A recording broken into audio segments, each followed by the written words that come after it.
গুঁড়ো দুধ দিয়ে তৈরি এত সুন্দর গোলাপজাম মিষ্টি আপনিও করতে চান, তাহলে আমার আজকের এই ভিডিওটি আপনার জন্য। প্লিজ স্কিপ না করে ভিডিওটি দেখতে থাকুন। কালোজাম মিষ্টি বা গোলাপ জামুন মিষ্টি তৈরি করার জন্য এখানে নিয়েছি আমি 3 প্যাকেট গুঁড়ো দুধ। তো সুবিধার জন্য আমি দুধের প্যাকেটগুলো কেটে একটা পরিমাপ আপনাদেরকে জানাবো, যাতে আপনারাও খুব সুন্দর করে ঘরে এভাবে আমার মতো মিষ্টি তৈরি করে খেতে পারেন। এখানে আমি 3 প্যাকেট গুঁড়ো দুধই মেপে নিয়েছি। এখানে 1/3 কাপ গুঁড়া দুধ আমার হয়েছে। তো একই মাপে আমি এখানে আটা নিয়ে নিব 1/3 কাপ। আপনারা চাইলে কিন্তু ময়দা ব্যবহার করতে পারেন।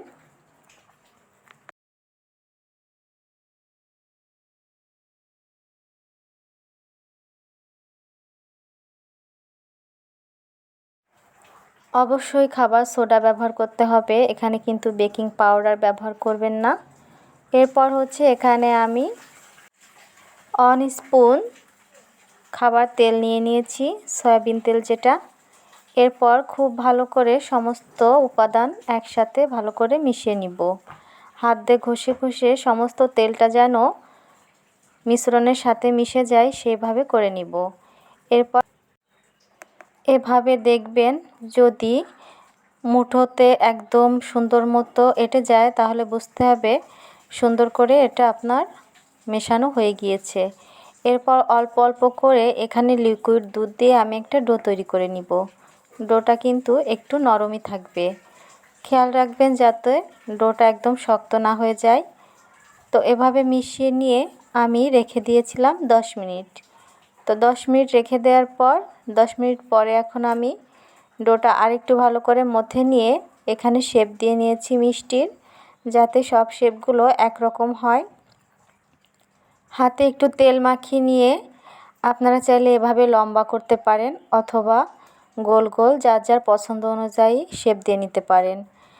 একটু লম্বা শেপের মিষ্টিকে আমরা সাধারণত ল্যাংচা বলে থাকি, আর গোল যেগুলা এগুলাকে গোলাপ জামুন, কালোজাম এসব নামে চিনে থাকি।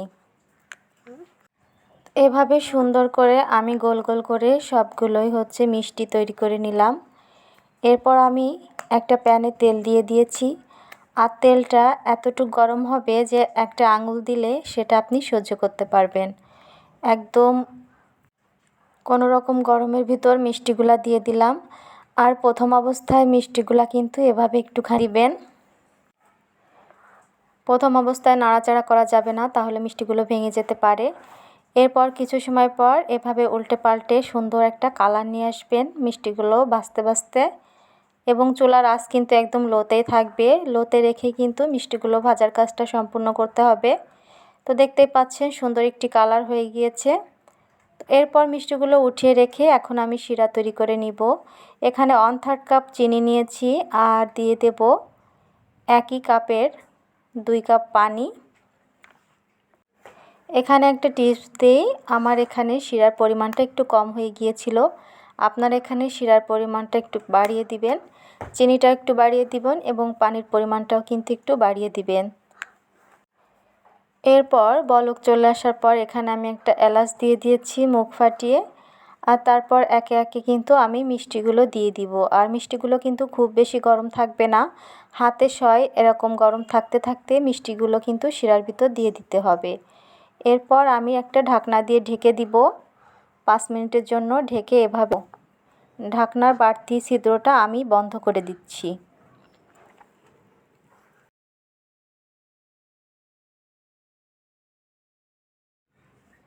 তো এভাবে ঢেকে ঢেকে রান্না করার ফাঁকে একটু নেড়েচেড়েও দিতে পারেন। দেখতেই পাচ্ছেন এখন কিন্তু মিষ্টির কালারগুলো আরও অনেক বেশি সুন্দর হয়েছে।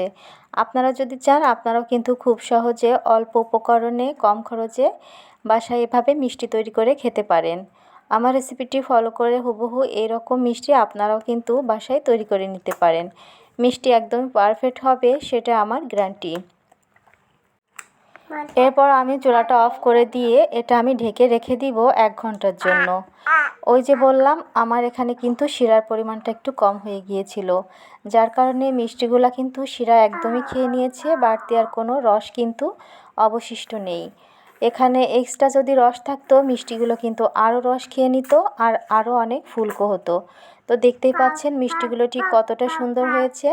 দেখতে যতটা সুন্দর হয়েছে খেতেও কিন্তু ঠিক একই রকম সুন্দর এবং দোকানের তৈরি মিষ্টির থেকে কোনো অংশে কম নয়, বরং বাড়িতে তৈরি একদম স্বাস্থ্যসম্মতভাবে মিষ্টি কিন্তু আপনি আপনার বাচ্চাকে তৈরি করে খাওয়াতে পারেন এবং পরিবারের অন্যান্য সদস্যদের এভাবে মিষ্টি বানিয়ে কিন্তু প্রশংসার ভাগীদারি হতে পারেন। একটা মিষ্টি আমি এখানে কেটে দেখাচ্ছি, তাহলেই বুঝতে পারবেন মিষ্টিটা ঠিক কতটা সফট হয়েছে। দেখে নিশ্চয়ই বুঝতে পারছেন মিষ্টিটা কতটা সফট হয়েছে। কেমন লেগেছে আমার এই মিষ্টি রেসিপি? যদি ভালো লেগে থাকে প্লিজ একটা লাইক দিবেন আর আমার চ্যানেলটি সাবস্ক্রাইব করে আমার পাশে থাকবেন।